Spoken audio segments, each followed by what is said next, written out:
My name is Lydia Muthuma. I teach at the Technical University of Kenya, and my topic is history of art. So of course I look at what we have in the country, in the region, and globally. Sometimes we mystify this business of culture. There is no community anywhere in the world that does not have a culture. Somebody likened it, excuse the example, to a snail. If a snail goes over a stone, it will leave a trail. It will smear something on it. All human communities are like that. The fact that we live life, we make culture precisely by living life. Our cultural heritage is what I did yesterday, the day before, and what my forefathers and the space that we inhabit, what we've done. So I'm going to start with you, Waweru, I hope you don't mind. And I'd like you to tell us what you do, what Wajukuu stands for, what you produce. In other words, what art are we discussing? Wajukuu is a CBO, community-based organization. We are visual artists, and we use art as an alternative way of life, not just to paint or to create the music, but to live the art. We have developed whereby we have a few spaces where we do art workshops, art residencies, exhibition, and this year we did our first international residency. I'm going to go right to the end to Ongere, and I'd like you to explain to us, to this public, why we should hold a conversation like this. Where are we going? What do you want to say about the visual arts that is important to these people? To respond to your question, first of all, I think art collectives and art institutions are an embodiment of certain aspects of our society, right? So if you hear what Ngugi is saying about how the art space is from was founded, if you go into the history about how Kuona Trust and Kuona Artist Collective was founded, there are certain things in the histories of those institutions that say something about how we are as a people, how we manage problems, and how we solve them. But again, now to come closer to your question, I think the work that visual artists make, primarily, just as you've said, they're an embodiment. They show, they illustrate how we live. They ignite new thinking into who we are as a people. They celebrate people. They critique things. If you go into the work of people like Michael Soy, I think all of us will be aware about how his work is, the direction it generally takes with his work. If you go into the work of people like Peterson Kamwati, there are different directions that visual artists and visual art takes. So I think, first of all, it records what is in society. It prompts new thinking. It celebrates what's beautiful in society. But it's also just a record of the current moment, right? So there's a certain visual aesthetic that you see if you observe very keenly the work that is made in different art spaces in Nairobi. So like Masai Mbili, there's a certain visual aesthetic that you see when you look at the work that's made there. If you come to Kuona, there are some things you will notice, whether it's in the sculpture, whether it's in the paintings. If you go to the other art spaces in the city as well, there are other things you'll notice. So there's a lot to unpack from that. Yeah. I wonder, does the person who patronizes artwork, who buys Kenyan artwork, who is it made for? We've been looking at why it is made, hopefully, but who buys it? And does it matter who buys it? The question about patronage in Kenya, you know, if you, I go to galleries a lot, and one of the key areas I research overall is art and society, but also a sub-topic within that is art audiences in Kenya, you know, an art collection, art collectors. 99% perhaps is white people. Tourists, usually then, who are here for how long? How long is an expatriate's lifetime in Nairobi? 4 years, 5 years, and then they are gone. you know, and then the circle has to start all over again. If you look at the nature of art collecting, most serial collectors, they collect an individual for a number of years, 30, 40 years. So how then can we make, this is for once actually in an art discourse, you know, where I can see almost 99%, you know, watu wetu. I wish the galleries could look like this, even if we can't afford art, even if we still don't understand it, you know. Yes, but it starts first by understanding, by appearing in this space, by beginning to learn, by being curious then to ask questions and to associate, you know, with the artist, with whatever is being shown.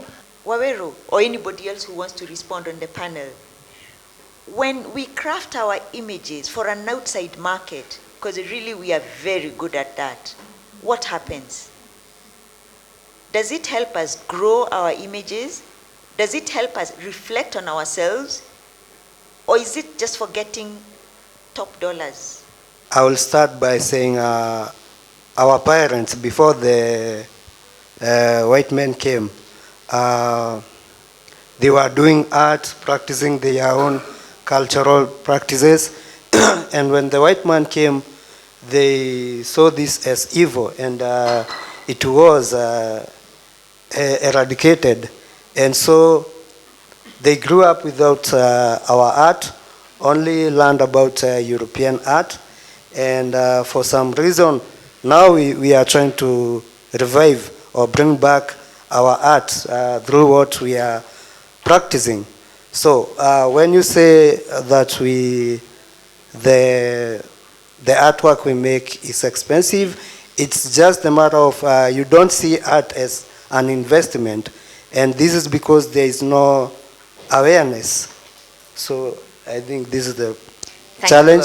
And I noticed the work you are talking about, it's from Adam Masava, and he's from Mukuru Art and Craft, not Wajiko.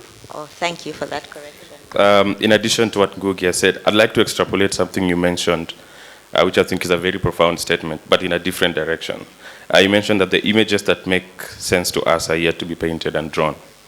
Actually, there's a lot being done by people to represent us the way we are, right? The issue is, I mean, there's a lot of politics around what gets shown, who shows where, what sort of art is shown where, and it's a lot. It's even tiring to me as an artist.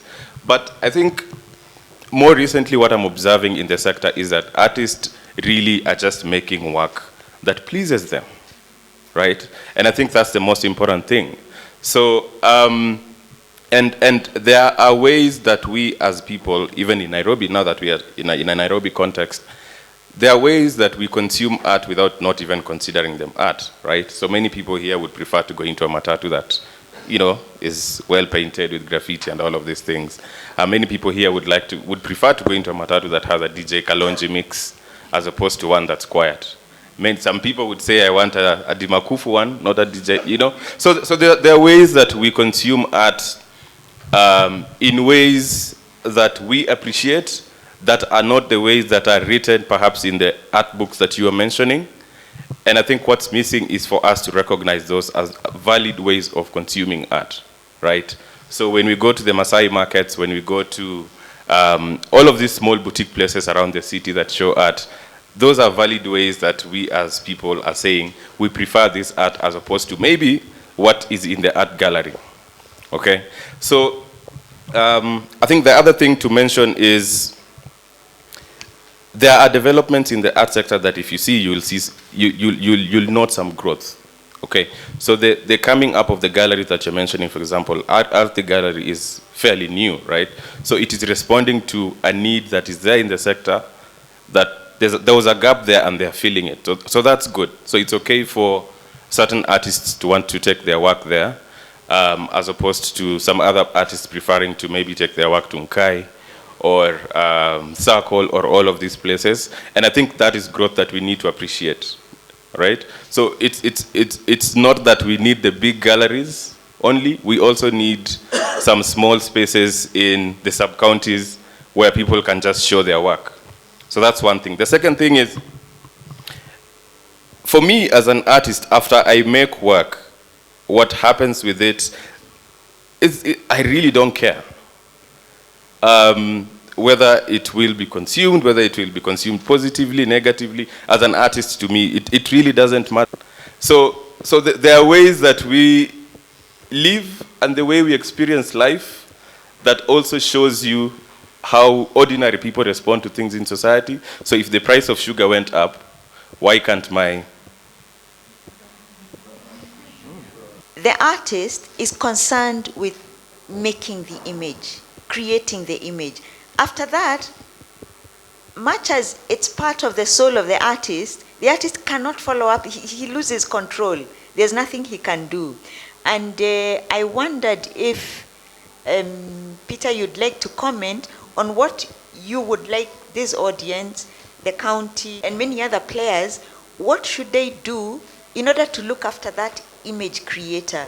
So first, let me just start from the question you posed earlier that Churchill and Ngugi answered some about art pricing.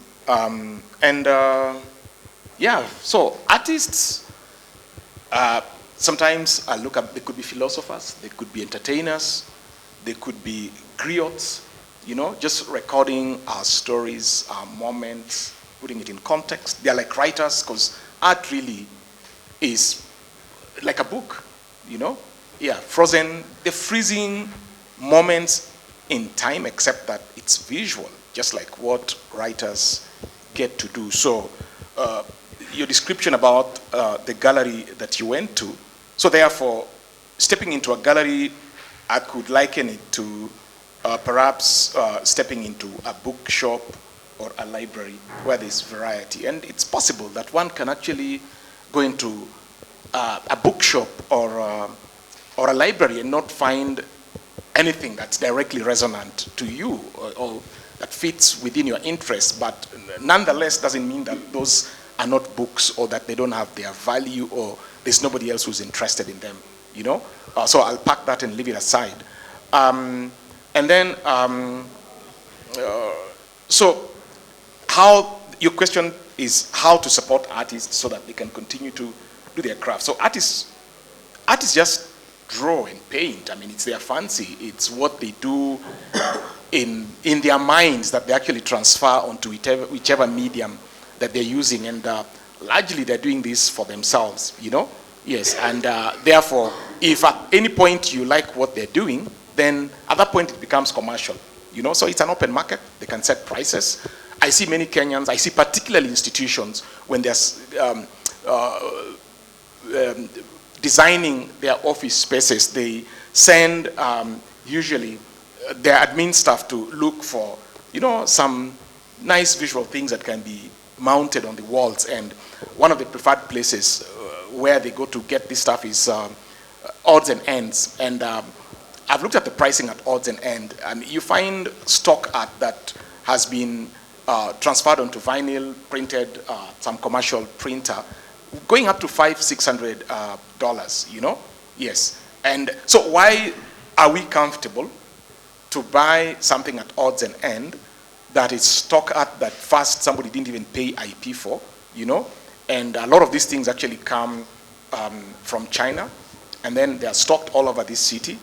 And honestly, maybe the question we should ask ourselves, why would we buy that thing and put it on our walls? We're exporting labor, we're exporting our hard-earned cash, you know, we're not building our local industry, we are not putting our stories on the wall. There's this movement that goes on right now amongst well-to-do African Americans. They say, because African Americans have, you know, there's all this bling thing and expensive cars and all that, that this is really what shows that you've arrived.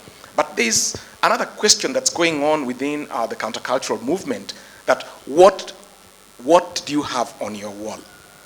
Your wall defines who you are.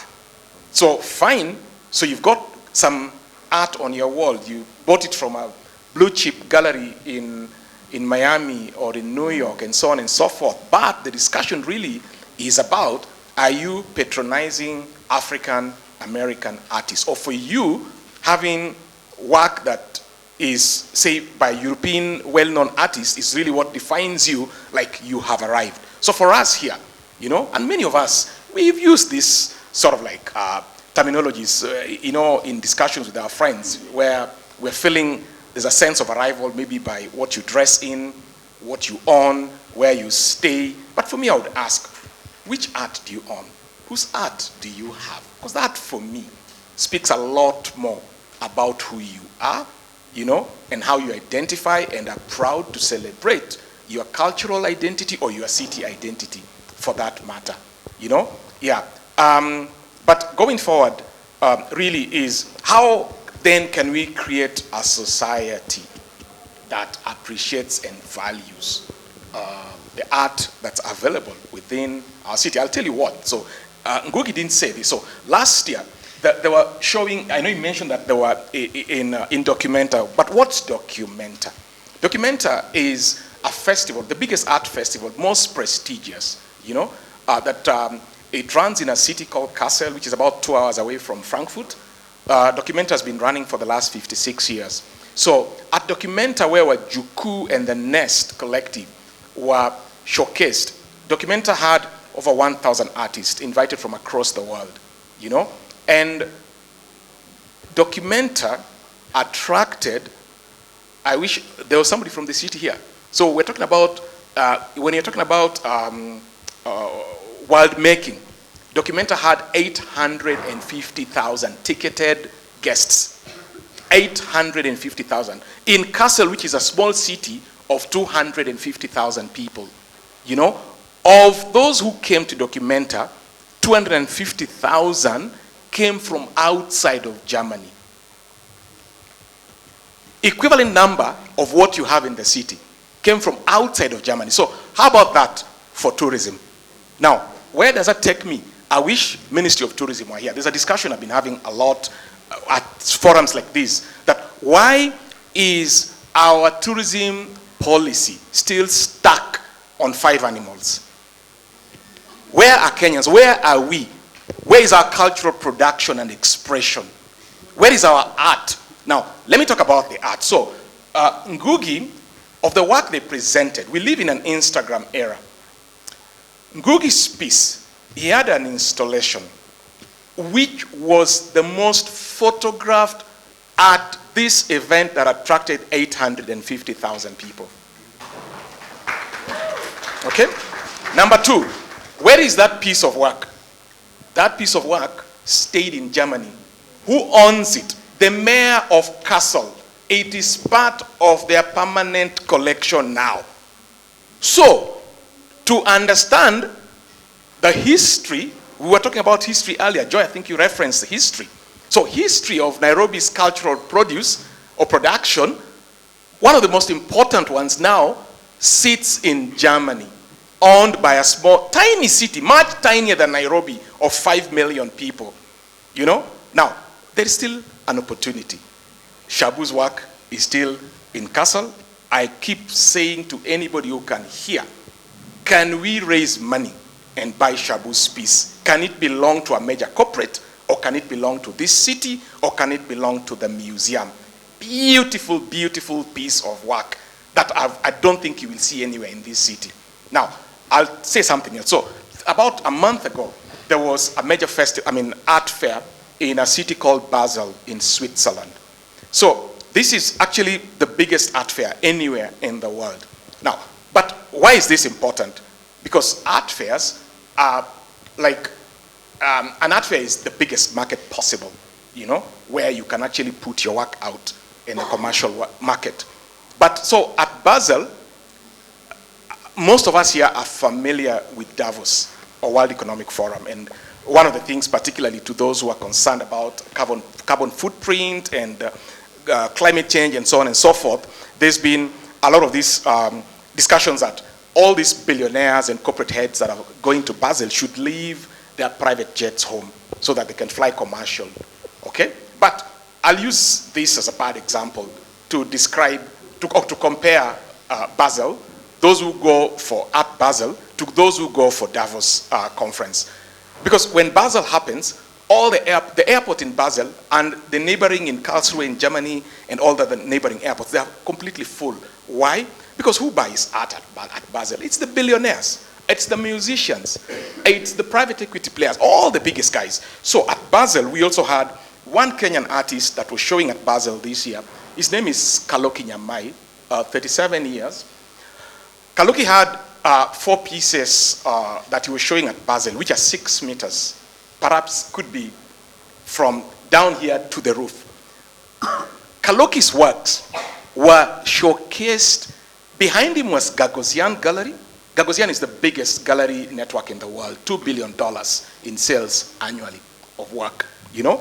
So Basel, Gagosian, you've got 2 or 3 big Ghanaian artists in the same room with Kaloki. But Kaloki's works, because they were 6 meters, also then became the most photographed, most Instagram pieces of work at Basel. Honestly, how about that for city branding? This is Nairobi. This is one of our favorite sons, you know, taking out our brand, our artistic expression, our culture, you know, and in these platforms, these are the biggest platforms where international cultures are finding each other and, you know, the streams running left, right, center. So these guys that we see here, whether we buy their works or not, there's a big market out there. But then what we miss is we actually missing to own some of the most important expressions and mediums that define our culture. Lastly, I'll say this.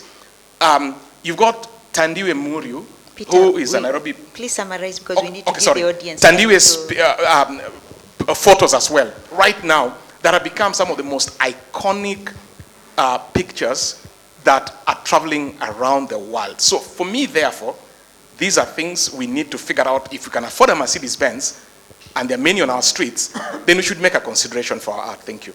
It is true, art can make money. There's a lot of money around art. The money that's generated by art, I don't know if it trickles back to the artist or it gets stuck somewhere else. And it's also good to keep in mind that whoever funds the arts ends up reaping the greatest. So if the city of Nairobi, the county of Nairobi, was to spend some money on the arts, then they would have reason to say, you know, you Germans, you're not going to keep this work in Kassel or in Frankfurt or wherever. We can loan it to you, but then bring it back to us. But for that, you need some engagement, financial engagement, because artists may want to do very many things. They don't always have the money. Okay, apart from the money for resources and everything, it's good to keep in mind that an artist is not just selling merchandise. No, it's usually a piece of his soul or her soul. It's not just plain earrings. Because of the emotional energy that they put into it, the psychological involvement in creating, you can never really price a work of art. So much as some artists will be ready, they say, okay, I've produced this, give me 5 million, call it quits. You know, you're walking away with a piece of his soul.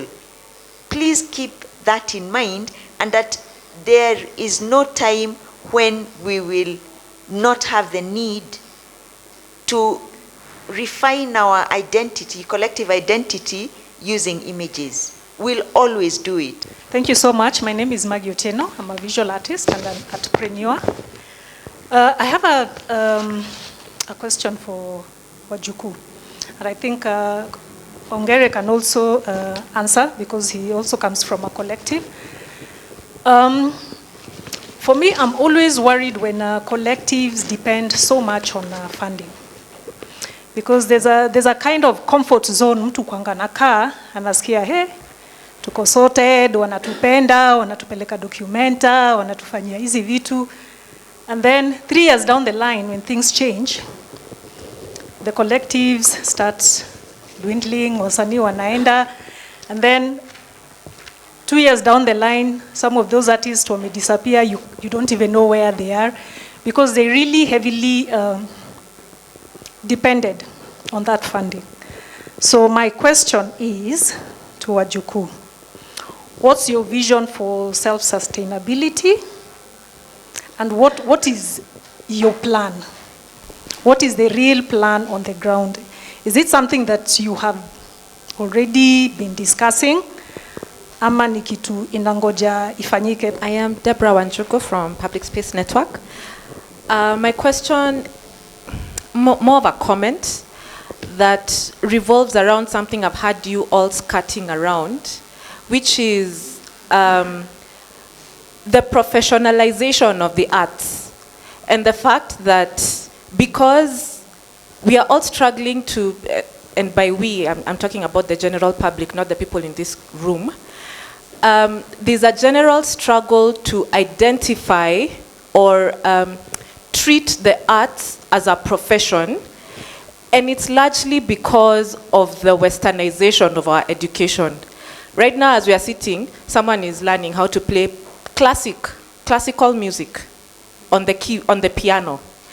We haven't figured out how to teach and pass on our own cultures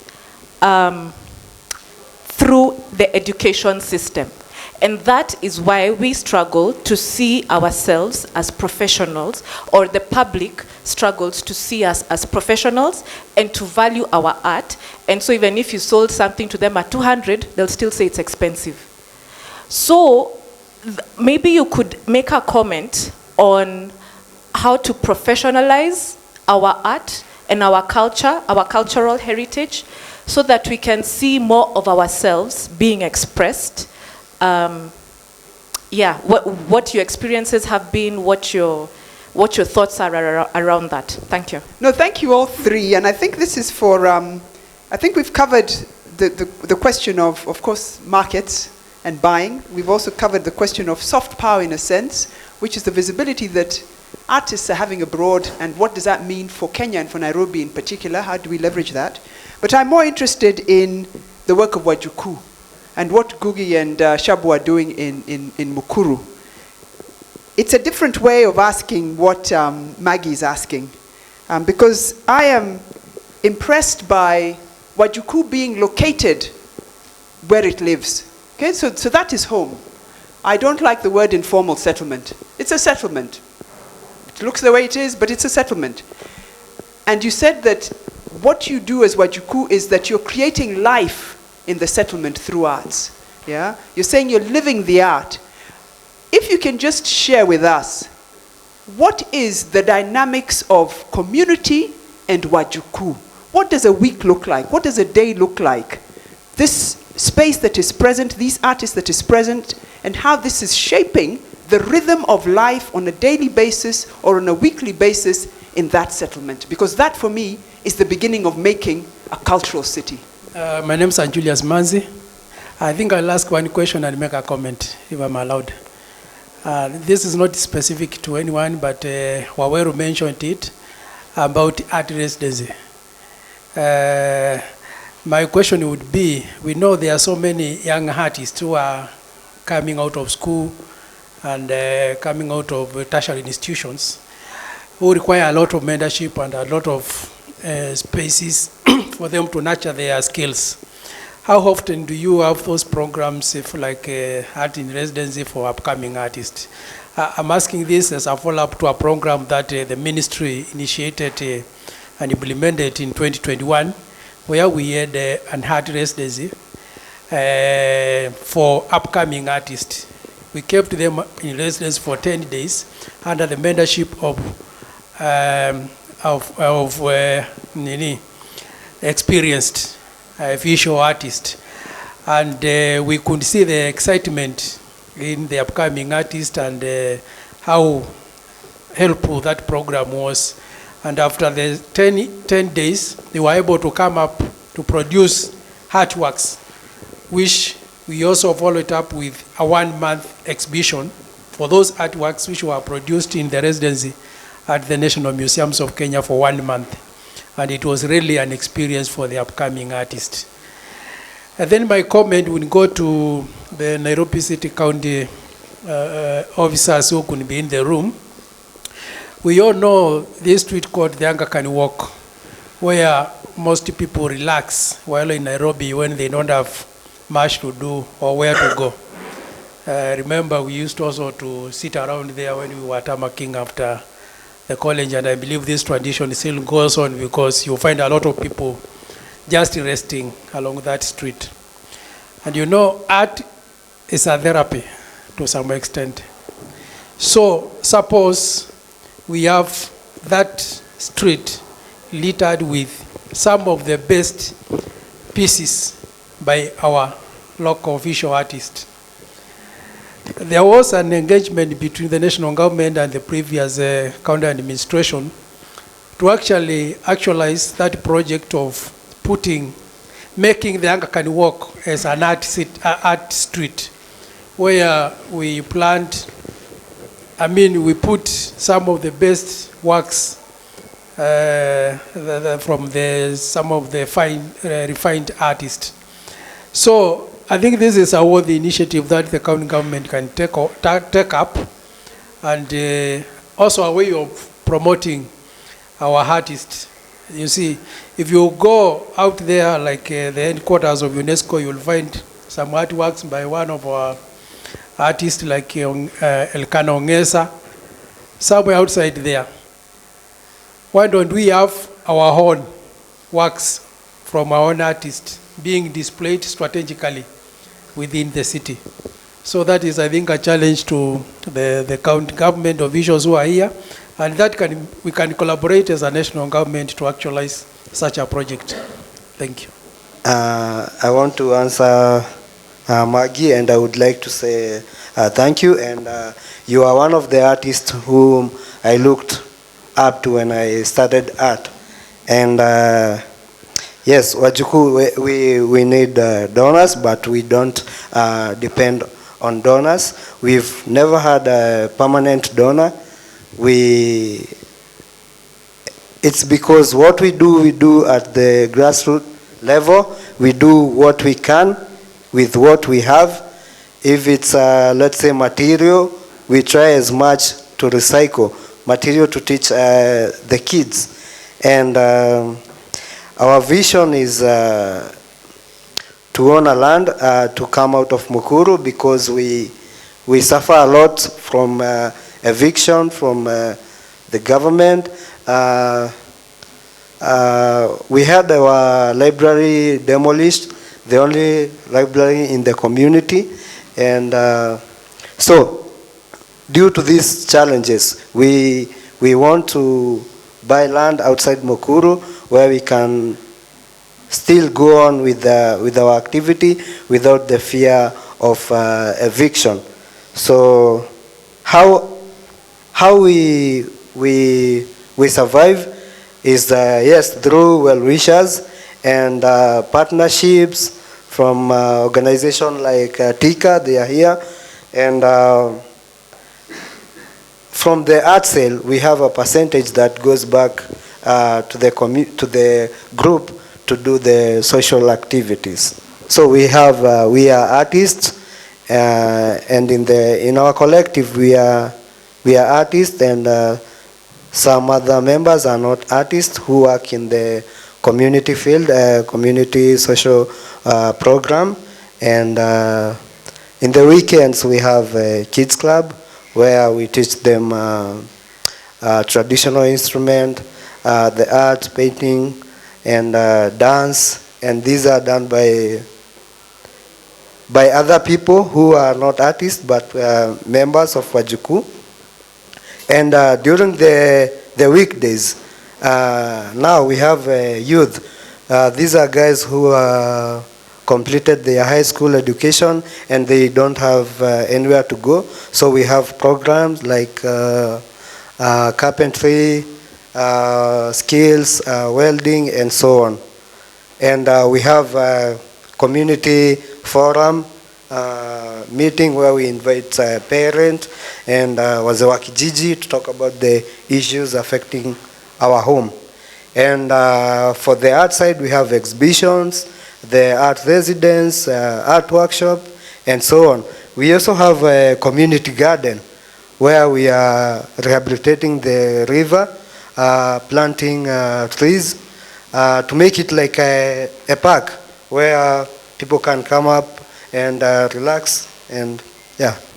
Maggie, to partly respond to your question, a couple of weeks back I wrote to a gentleman called Kari Baraka. I think some of you may know him, brilliant writer.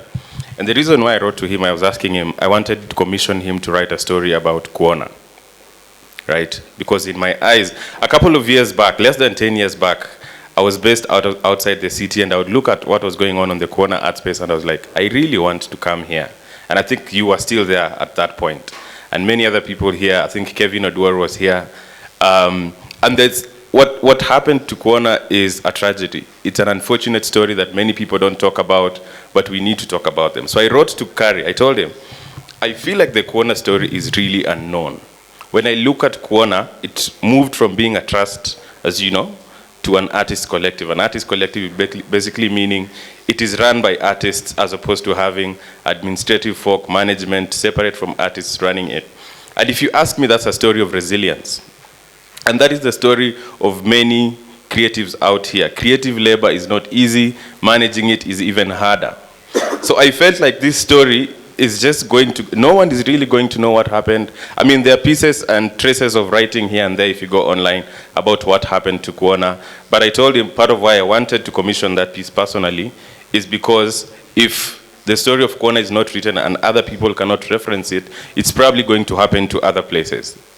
God forbid. It could happen to Ajuku, could happen to Brush 2, could happen to any other place you can imagine. And so first of all, to improve things, we need to write our own stories, and we need to find people who can write those stories fluently. Now, on the issue of sustainability, we moved from being a trust to being a collective. So rent went up from, I think when I joined Kuona, I used to pay around 3,000 bob. Now I pay 15,000 shillings per month for studio space. You don't know if you're going to have art sales. That's secondary. The most important thing is you need a space to work. You need a community around you. You need conducive infrastructure. You can only find that in such a space as Kuona. So now we pay for the space from pocket. We don't get money, in a regular manner from donors. Increasingly, it looks as though that's what many art spaces may have to do because the donor space is shrinking, and also donors are increasingly having different priorities as opposed to simply paying for studio spaces. So artists also need, I think the other thing part of the sustainability question is also having artists, though this is a bit controversial, also expanding their knowledge to know also how to manage art spaces. Because increasingly when you have people from outside art coming to manage an art space, they don't even know that this artist didn't make a sale for the past 3 months, right? So, and they don't care. So at Kuona now we deal with an agent, and you know how agents are. You don't pay, go out. So more artists need to get into art management, managing creative spaces. I think it will make the space richer. The sustainability question is a hard one. Part of it is having audiences that embrace art spaces, come there. Part of what we're doing with Kuona is also just, not Kuona just being a space where people work, but we are trying to, just have a good relationship with the neighbors around the place. When we have events, we make noise for people, but if we make them understand why we are making noise for them one Saturday every month, it makes things better because it's from those events that we are able to make money. So just improving our relationship with the communities, I think that's part of sustainability for me, if you ask me, because the community embraces what you do better and they support you. There are many things that could be done, but that's what comes to mind now. Thank you. My name is Mishaya, and I'm actually very glad I came after this because I just want to engage some of what you have said in relation to what I was thinking. And picking up on what you said about this relationship between the audience and the artists, because I was very struck by the conversation on, do artists create for audiences, or look, I'm doing what I'm moved to do. I really don't care about what the audience is looking for. And if we are talking about moving towards sustainability, I think there has to be a middle ground. so that audiences, those of us who don't usually buy art, begin to see art not as a luxury, but as a necessity. So just that thought, I want to put it there. And then in relation to what I'm going to say, number one, could we pick up on the conversation on craft? Where is the place of craft in all of this? Mwalimu, if you could perhaps just clarify what's art and what is craft? And then what roles does it play in our life? I was struck by this statement: the images that make sense to us are left to be drawn, given that you are surrounded by leso, which is images, which are important to us. But then you also made a really great statement, which was, in all your years studying, these are not the kind of images that professionals study. It's not what we project, the everyday art that is part of our everyday lives. So if you could just take us to this question of, again, I'm citing, do we capture the valued ways of how Nairobians consume art, and how that is part of the conversation we're having, so that we're not looking at outsiders to sustain us, but we ourselves are saying, I am buying art, I am buying craft because it speaks to us. Just some really, thank you all of you, those are some really great, you've got me thinking in so many different ways, so I appreciate that and I thank you. My name is Mudamba, and I just want to, first of all, celebrate Achayo. I think the kind of points that you made at the beginning of your deliberations are very, very important to us. I think taking us back to what we recognize as art, what kind of art do we have in our homes, and that made me start thinking. So it will be a statement in form of questions also. When we start looking at the kind of things that we call now modern and the modernization of our spaces, and we see the kind of stuff that we have in our spaces, the squares and the rectangles that the Chinese have introduced to us, and now it's all marble and the like, and everyone is seemingly going that, are they really marble? They are what? They're tiles. I don't know, because then you look at that and tell yourself, even when it comes to the architectural stuff that we have around us now in the city, it's all becoming so similar. There's nothing so African about who we are. And that's where I think some of the questions that maybe Manzi talked about wanting to collaborate and bring in the issue of Aga Khan Walk. It's a long story. This story has been there for over 10, 15 or so years. I wish we started going into spaces where we would be saying, 10 years ago we talked about Aga Khan Walk. Now we've finished up with Aga Khan Walk, we are going to ABCD.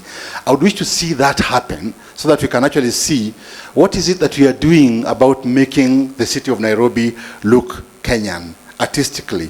What is it that we are able to do, whether it's listening to music, but now consuming it in form of sculptures and the like. Because you may not pay a lot of money to Maggie to have something of hers on the streets of Nairobi, but by the fact that that is there, somebody else will look for Maggie. Recently I was at the airport and I saw the sculpture of there are two sculptures of some musky things which are at the airport, and they are done by a guy called Wanjoki. And I remember quite some years back when Wanjoki was still at Kenyatta University, he drew a picture for me. And I still would remember and tell myself, this guy's work is actually now moving places, and this is very interesting. Why can't we do more of that? Finally, we have lessons on our spaces. Beautiful stuff. We call them African. But I ask the question, who gains out of these lessons? As the stuff is done, Acha Waseme and the like, this stuff is done by Chinese. I think the Chinese are the ones who are making money out of this. Why don't we have our own industries doing this kind of stuff? I ask myself, this guy, we talk about lots of things, even simple things like needles we can't do. If this is our art, let it be done in Kenya by Kenyans, and let us be the ones who make money out of it. That's my deliberation. Thank you. Thank you. I really want to applaud the TWAWEZA and British Council and the Department of Culture for being here today. I think I'd like the Department of Culture to talk to the Ministry of Education. And I think one of the critical things that when we talk about culture, which is what we're talking about, I wonder where in the issue of culture are we talking about creativity? Because creativity is a core value of culture, obviously, as you understand. And our curriculum, I mean, I'm not familiar with the current curriculum very much, but I do attend some events that are organized by Europeans, British, German, whatever, and the core of their the curriculum is creativity and the arts, dance, music, and you see theater there, it's part of the curriculum. It's not part of the curriculum in Kenya, I don't believe, and I think that is an issue. And I also wanted to say something about Wajukuu, because I think he just skirted it over. And he said they want land because they're fear of eviction. And I think that one of the problems we have right now, even the architecture is constructed by Chinese. I mean, if we notice those buildings on your way to Thika, so many of them don't have windows. And those are Chinese, so many. And I think, when Budamba says we need to actually take this in hand, there isn't that prioritizing, which needs to be there. But I do want to applaud Wajukuu, because they do live in Mukuru Lunga Lunga. I mean, it is what they've done to clean up that place. And when you say the mamas and their bogas are not there that day, they're there. You just don't see them, but they're there.